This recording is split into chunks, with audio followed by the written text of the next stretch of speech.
État des lieux des hydrocarbures en République démocratique du Congo après le lancement officiel des appels d'offres de plusieurs blocs pétroliers.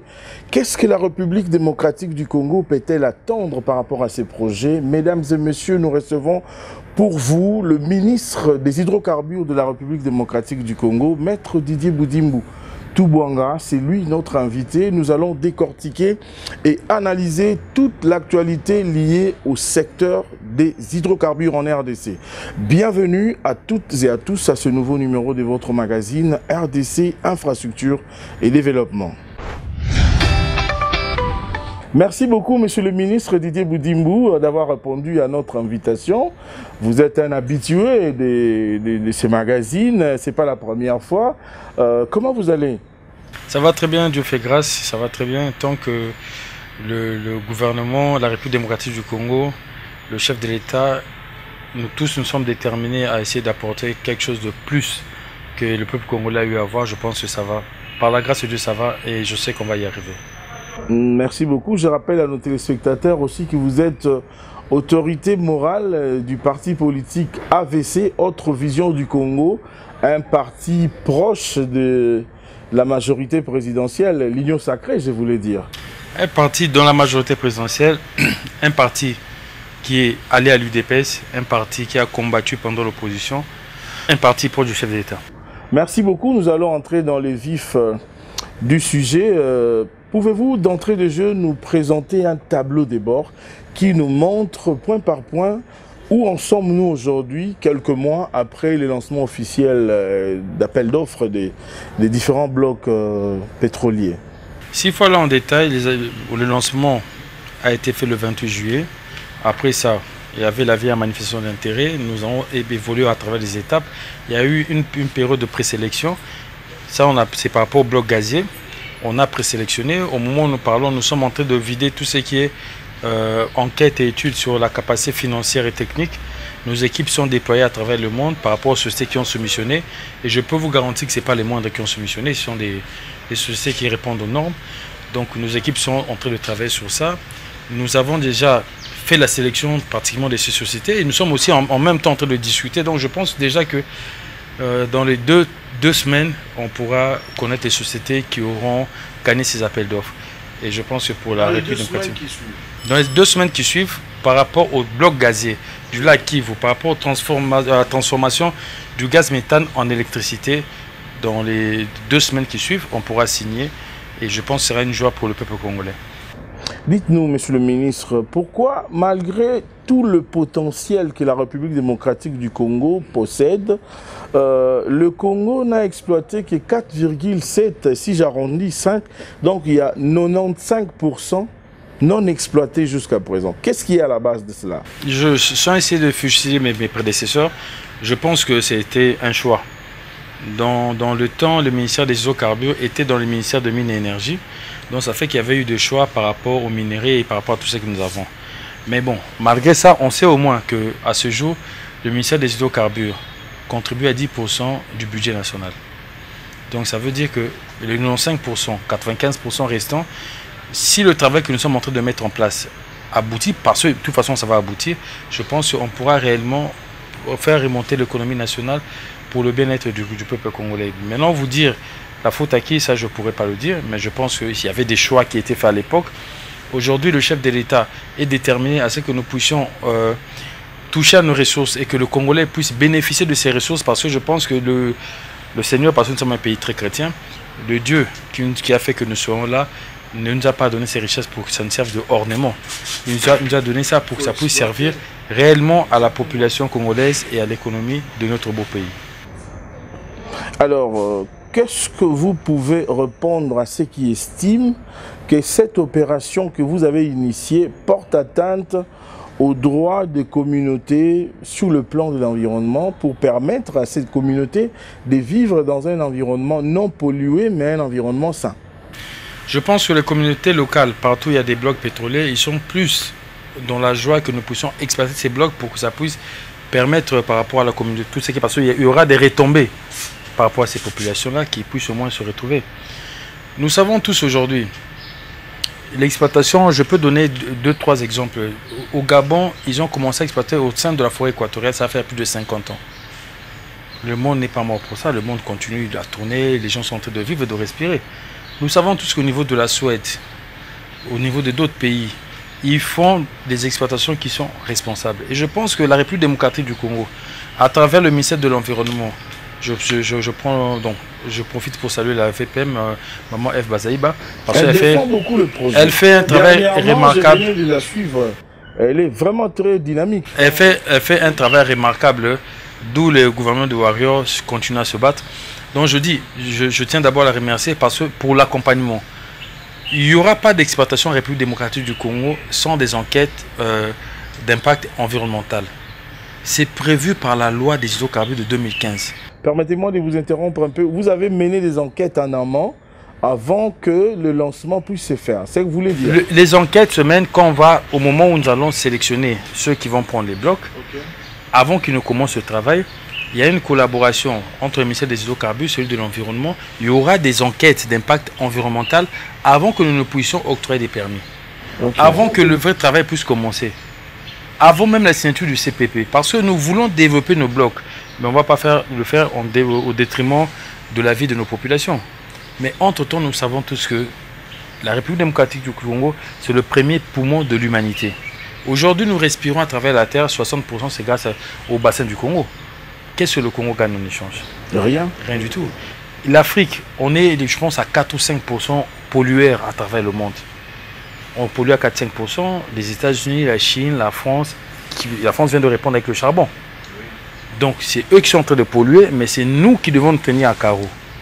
Et c'est nos populations qui n'ont pas d'argent. C'est nos populations qui sont en train de souffrir. Il y a quand même quelque chose, vouloir que quelque chose est son contraire. Et je pense que ce gouvernement est déterminé à changer les conditions de vie de nos populations. Et nous allons le faire, mais d'une façon responsable. Nous ne sommes pas là pour nous ériger en adversaire vis-à-vis de gens, de toute personne qui défendent l'environnement, parce que nous défendons aussi l'environnement. Nous respirons. Nous défendons l'environnement à travers nos forêts. Nous défendons l'environnement à travers tout ce que nous prenons comme engagement au point de vue international. Mais il n'y a aucun engagement que la République démocratique du Congo a eu à prendre à ce jour qui lui interdit de bénéficier de ses ressources, qui lui interdit de bénéficier de son pétrole. Nous voyons les États-Unis, parmi aussi par la première grande économie du monde, c'est le pétrole. Nous voyons ce que le pétrole a fait à Dubaï. Nous voyons ce que le pétrole a fait au niveau de la Guinée ou de l'Angola. Pourquoi le Congo ne peut pas bénéficier de ses ressources? Donc je pense que de toute façon c'est lancé, on ne va pas rentrer en arrière et on va aller de l'avant. Le train est déjà en marche, on ne fait plus marche en arrière. Non, ça c'est faut oublier. Le projet est dit, c'est un projet phare. J'ai lu quelque chose sur Internet que j'aimerais partager avec vous, Monsieur le Ministre.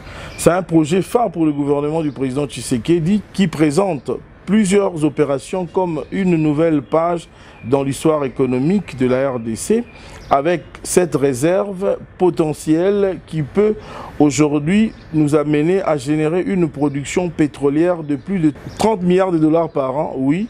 Mais maintenant, ma question est de savoir, Monsieur le Ministre, quand est-ce que nous allons commencer à palper de ces réalités, de ces milliards pour augmenter le budget? Vous savez qu'au Congo, ici, tout est à refaire pratiquement. Quand est-ce que nous allons commencer à palper du doigt ces milliards, à les toucher à main? Le plus important était d'abord de commencer par lancer le processus. Le processus a été lancé. Maintenant, nous allons avancer étape par étape. Parce que si nous osons brûler les étapes, demain, c'est vous qui allez me poser la question. Monsieur le ministre, ce que vous avez fait est illégal. Pour ne pas arriver à ça, nous évoluons étape par étape. Je pense que d'ici fin janvier, maximum début février, on va déjà connaître ceux qui auront gagné par rapport aux appels d'offres, par rapport aux blocs pétroliers. Parce que pour les blocs gazés, comme je dis, c'est dans les 2 semaines qui suivent. Pour le bloc pétrolier, fin janvier, début février, nous allons connaître ceux qui auront gagné par rapport à ça. À ce jour, nous avons une production de 24 000 barils jour qui ne représente pas grand-chose. Mais les perspectives sont qu'on peut arriver entre 300 ou à 600 000 barils jour. Par jour? Oui. Calculez que le baril aujourd'hui... ça par le nombre de 365 jours l'an. Voilà. calculé déjà. Donc ça fait que l'économie, on pourra booster notre économie. Mais vous dire que les retombées vont souvent se faire dans 2-3 mois, ce sera un gros mensonge. Mais il faut commencer. Pour arriver à 10, on commence par 1. Pour avoir un manguier, il faut commencer par le planter et le laisser se développer.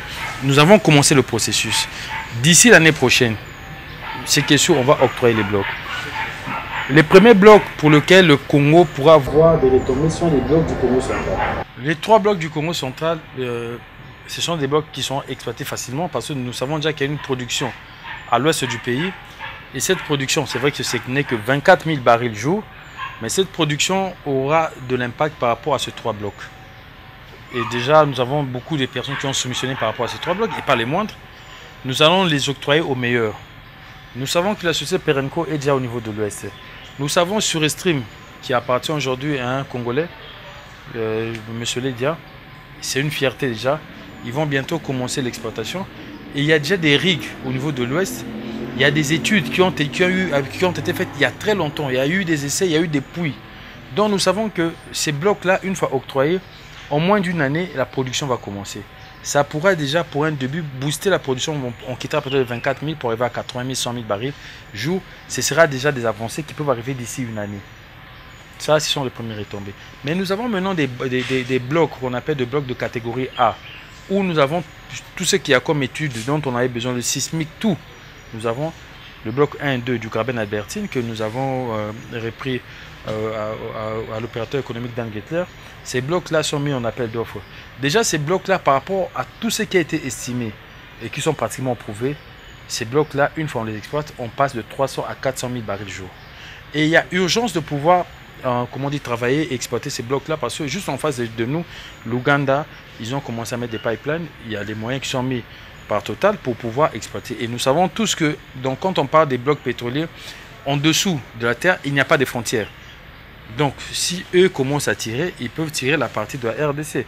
Il n'y a pas de frontière, il n'y a rien qui empêche que ce que vous avez en termes de pétrole puisse aller de l'autre côté.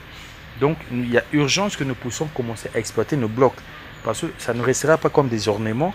Et on va les utiliser, on va les exploiter, on va les octroyer. Et déjà, il ne faut pas dire qu'il y a eu une vente, parce que beaucoup disent on ne vend pas, on attribue, on octroie des droits des hydrocarbures pour que les gens puissent exploiter tout ce que nous avons en termes des hydrocarbures. Et dans les CPP, la République démocratique du Congo, à travers la Sonatrach, n'a pas moins de 20% à récupérer dans tout ce qui sera fait. Expliquez-nous un peu d'une manière pédagogique, comment ça va se passer? Vous octroyez des blocs pour que les gens exploitent. Est-ce qu'il y a-t-il beaucoup de Congolais qui sont dans cette affaire, ou il y a plus des expatriés? Et quels sont les avantages? Quand on prend, ça se passe comment un peu? Expliquez-nous d'une manière pédagogique, monsieur le ministre. La loi des hydrocarbures nous demande d'appuyer les nationaux, de soutenir les nationaux. Le président de la République, chef de l'État, comme on l'appelle Moukwatombolo, nous demande d'appuyer et de soutenir les nationaux. On sait ce que nous sommes en train de faire. Mais nous savons tous que tout ce qui est pétrole demande énormément d'argent.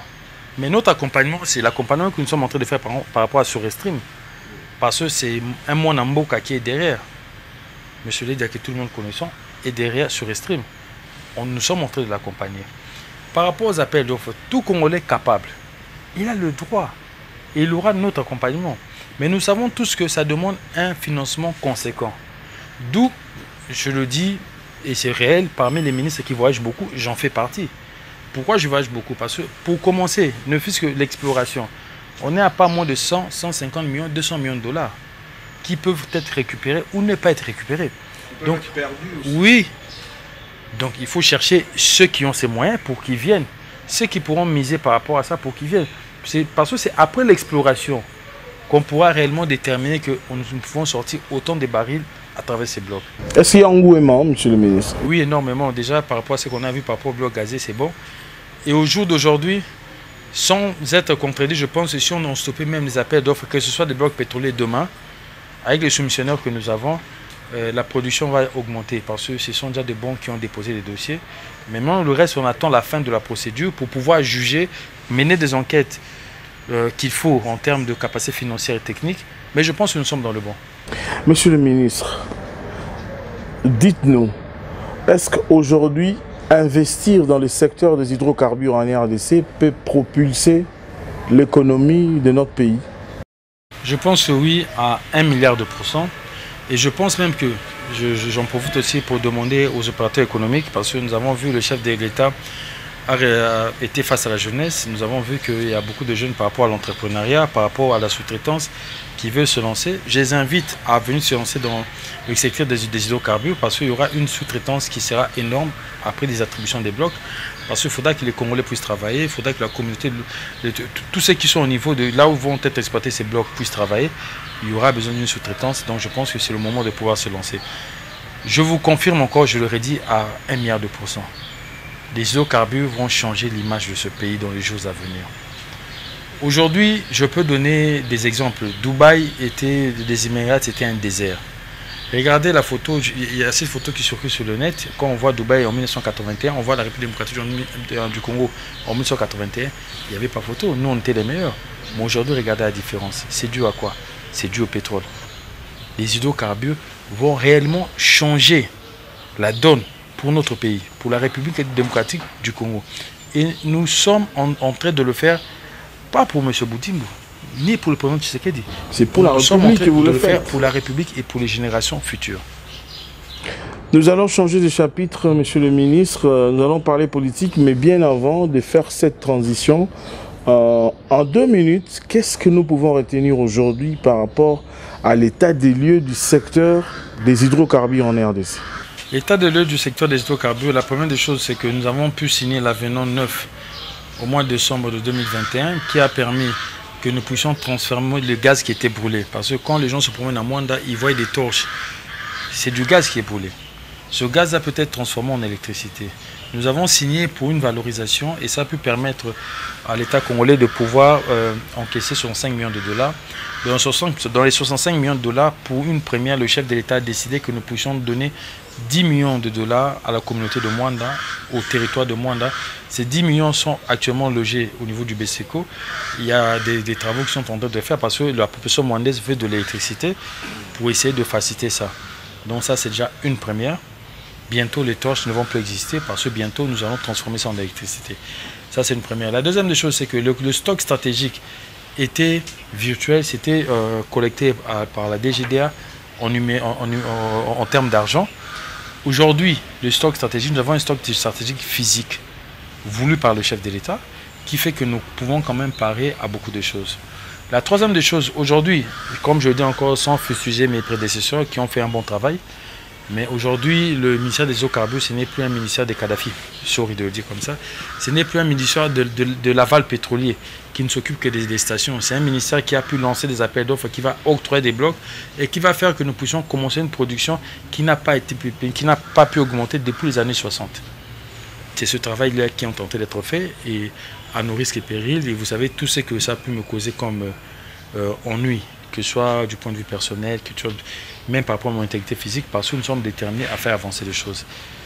Le plus important, le gouvernement tout entier accompagne le ministère des hydrocarbures, à commencer par le chef d'État lui-même, qui a pris à bras le corps dans ces appels d'offres, et nous avançons malgré vents et marées. Donc je pense que tout est très positif.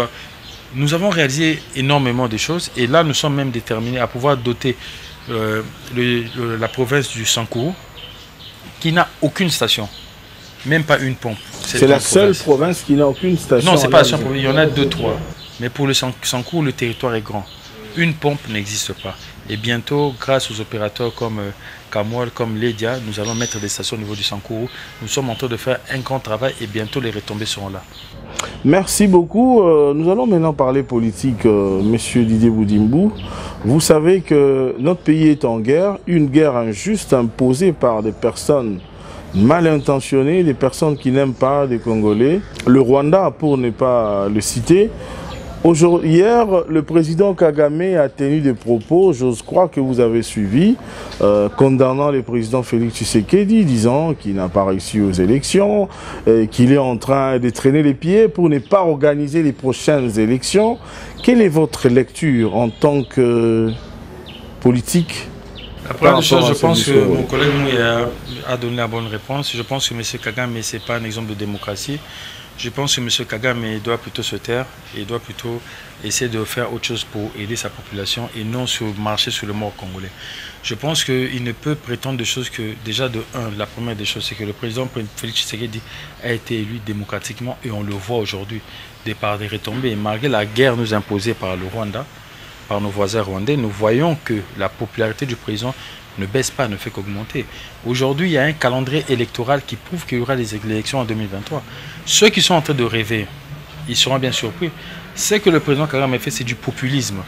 Il veut, parce que déjà, les militaires rwandais qui viennent pour nous agresser, il y en a qui sont en train de perdre leur vie. Aujourd'hui, je pense au niveau du Rwanda, ils commencent à avoir des problèmes. C'est comme ça qu'ils partent au niveau de l'Assemblée, de leur Assemblée nationale pour essayer de légitimer cet acte, ce qu'il est en train de faire avec autant de barbarie. Mais le problème, c'est que le chef de l'État, moi je suis chrétien, a dédié la RDC à Dieu. Est-ce que le président Kagame pense gagner? Il est en train de se tromper. Il sera face à la réalité. Les injures, les insultes, c'est notre quotidien. Le chef de l'État, on a l'habitude. Le peuple congolais, on en a l'habitude. Nous, membres du gouvernement, on en a l'habitude. Ça ne nous empêche pas d'avancer. On va avancer. Et je pense que dans les semaines, dans les mois ou dans les années à venir, les gens vont se remettre en question. Élections, ils vont en avoir. Le président Kagame, il fait du populisme. Et je pense que ce n'est même pas intéressant de parler des gens qui sont dans une telle bassesse, des gens dont les mains sont remplies de sang congolais, qui se permettent à donner des leçons au peuple congolais. Et c'est aussi dommage de voir... Il n'y a même pas de démocratie. C'est aussi dommage de voir qu'il y a certains Congolais aussi qui entrent dans cette logique-là pour essayer d'appuyer ces genres de bêtises, alors que le monsieur qui parle, il a les sons des Congolais.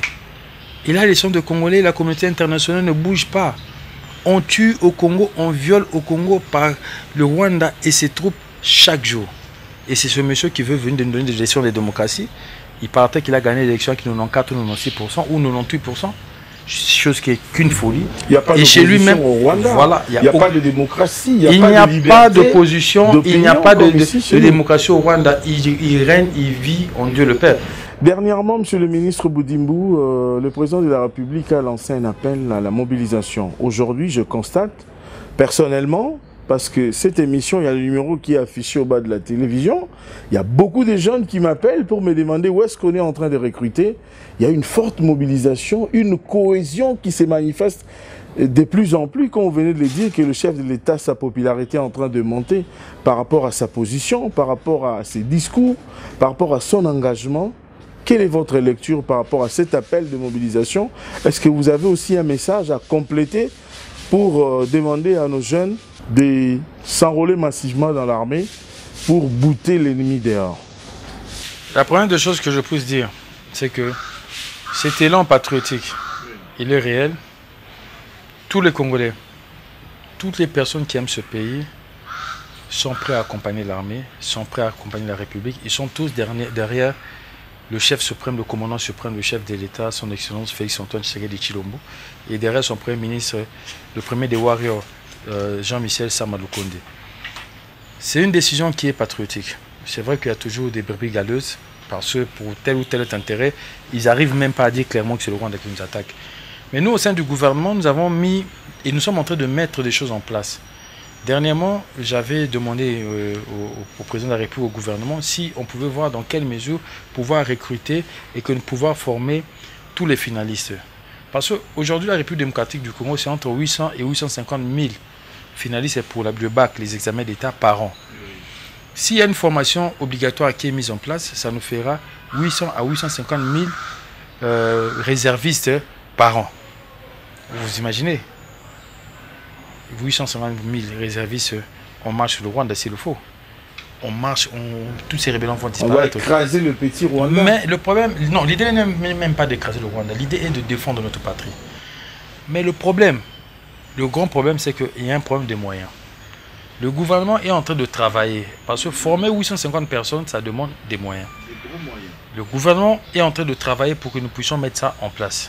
Et je pense que d'ici l'année prochaine, Dieu voulant, comme le chef d'État l'a décidé, on va mettre certaines choses en place. Nous allons former, nous allons mettre en place une armée réelle, forte. La République démocratique du Congo, c'est 100 millions d'habitants, plus ou moins. Et la République démocratique du Congo peut mettre 5 à 10% de sa population pour servir le pays. Ça nous fera entre 5 à 10 millions d'effectifs pour notre armée. Mais tout ça demande des moyens que nous n'avons pas, mais que nous aurons à travers les appels d'offres, quand nous aurons exploité nos blocs pétroliers. Et ces moyens-là vont permettre que toutes ces blagues-là que le président Kagame qui fait en tuant les Congolais puissent s'arrêter. Bientôt, tout ça va s'arrêter.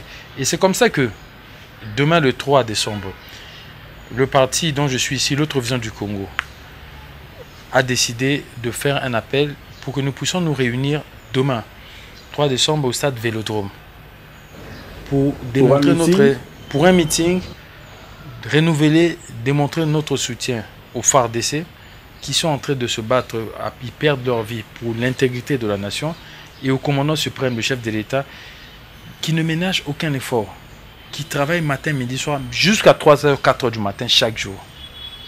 Par moments, j'ai même pitié du chef d'État parce que je me demande quand est-ce qu'il a le temps de se reposer. Mais il le fait pour le bien de ce pays. Donc nous devons lui démontrer ce soutien-là. Il y a une grande partie des Congolais vivant en Belgique ou en France qui sont descendus à Kinshasa, qui seront là demain. Nous avons certains députés qui ne sont pas membres de l'AVC, qui seront là demain. Nous avons certains membres du gouvernement qui vont nous accompagner demain pour montrer à la face du monde que trop c'est trop et que nous soutenons notre armée.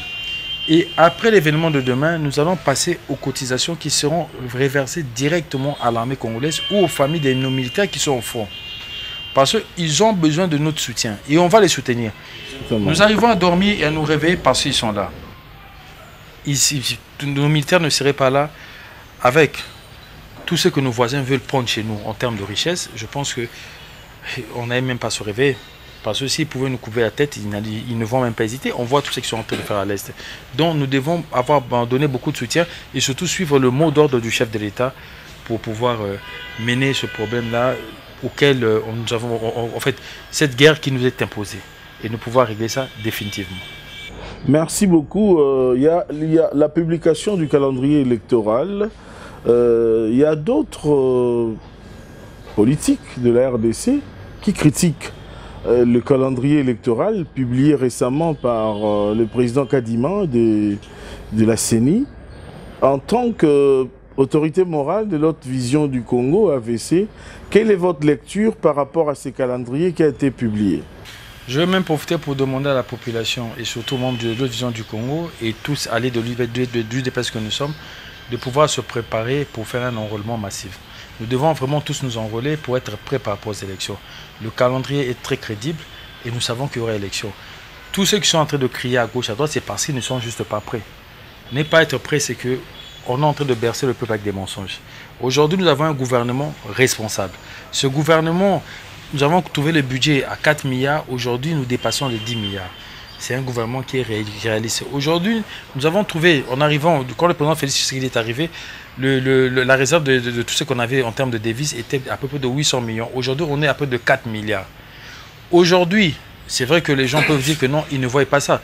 Parce qu'il y a l'emploi qui doit être créé. Et on va le créer à travers ces appels d'offres, à travers l'exploitation de nos blocs pétroliers, pour ce qui concerne les hydrocarbures, et à travers d'autres secteurs. Mais tous les travailleurs gagnent.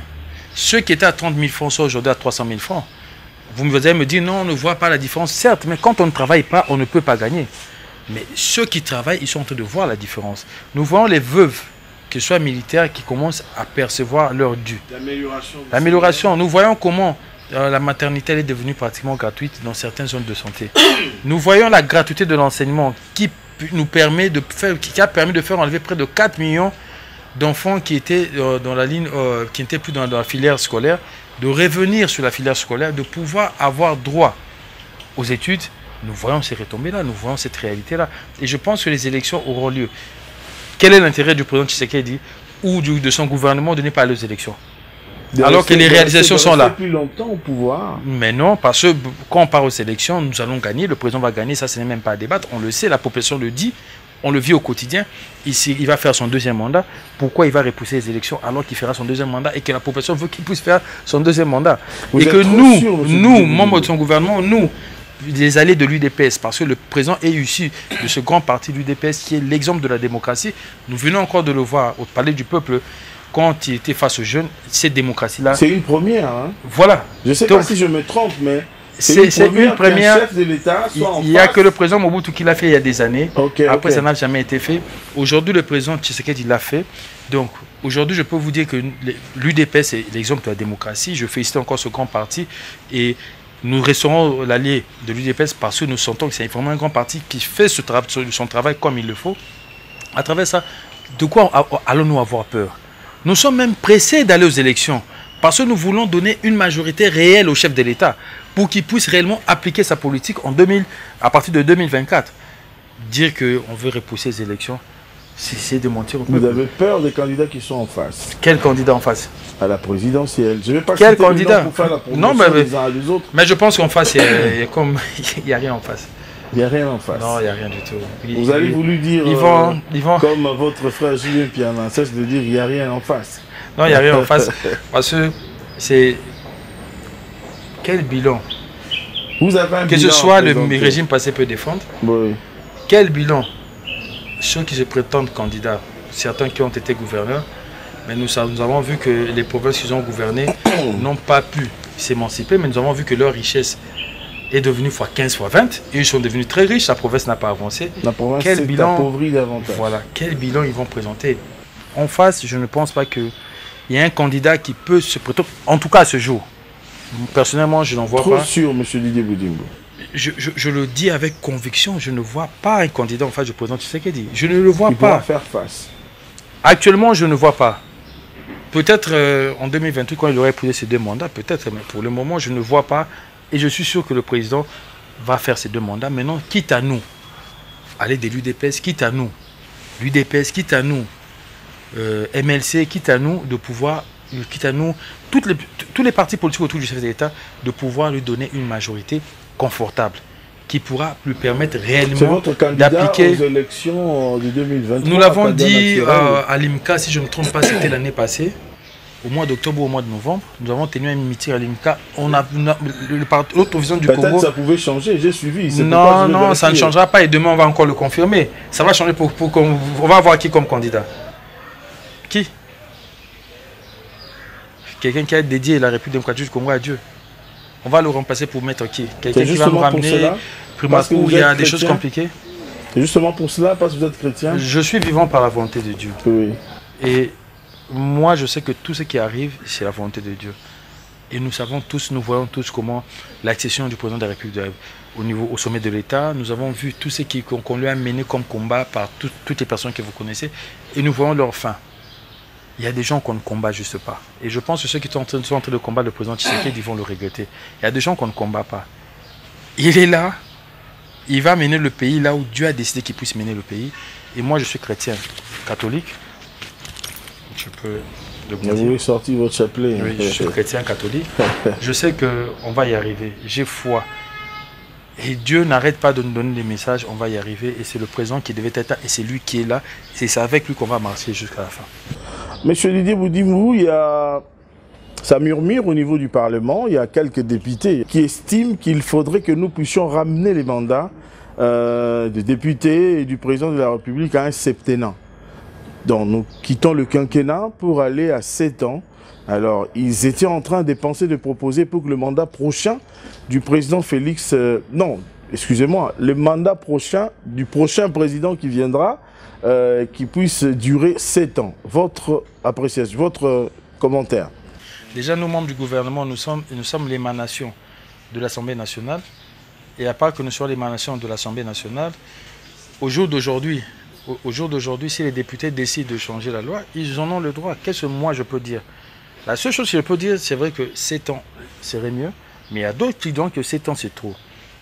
Moi, je pense que, objectivement, je préfère ne pas émettre d'avis par rapport à ça. La seule chose que je peux dire, c'est que les députés, c'est eux qui sont là pour légiférer, pour faire des lois. S'ils veulent changer la constitution, ils veulent faire des choses.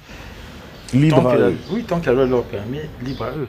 Pour moi, si on donne au prochain président plus de temps pour travailler, pourquoi pas? Il y a des pays dans lesquels ça se fait. Pourquoi pas en RDC? Donc pour moi, il n'y a aucun problème par rapport à ça. Vous êtes favorable à l'idée? Ça ne me dérange pas. Merci beaucoup. Cette émission est terminée. Monsieur le ministre, mais nous n'avons pas...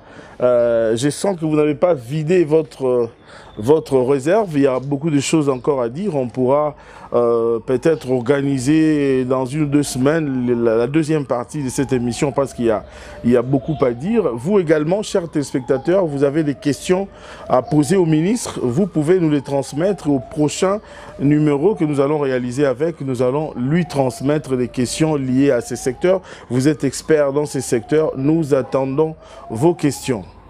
En 2 minutes, monsieur le ministre, si quelqu'un nous prenait en cours maintenant là, qu'est-ce qu'il peut retenir de votre passage ici dans ce numéro d'aujourd'hui?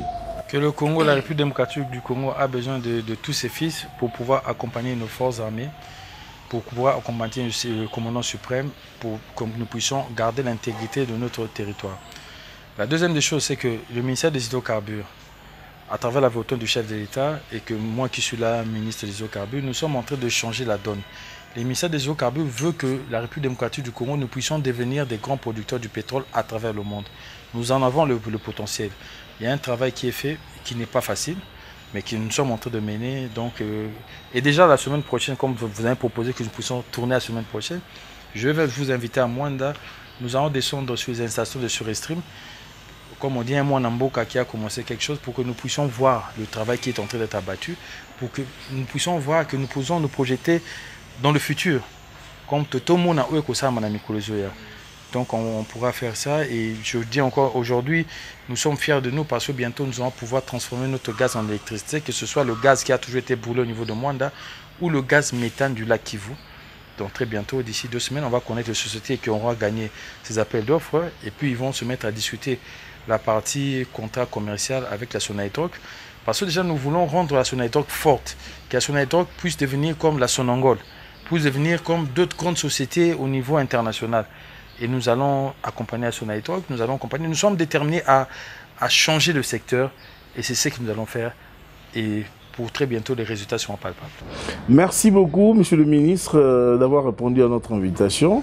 Je rappelle à nos téléspectateurs que nous avons reçu pour vous le ministre des Hydrocarbures de la République démocratique du Congo, Maître Didier Boudi Mboutou-Bouanga. Avec lui, nous avons, c'est vrai, nous n'avons pas vidé, nous allons organiser un 2e numéro.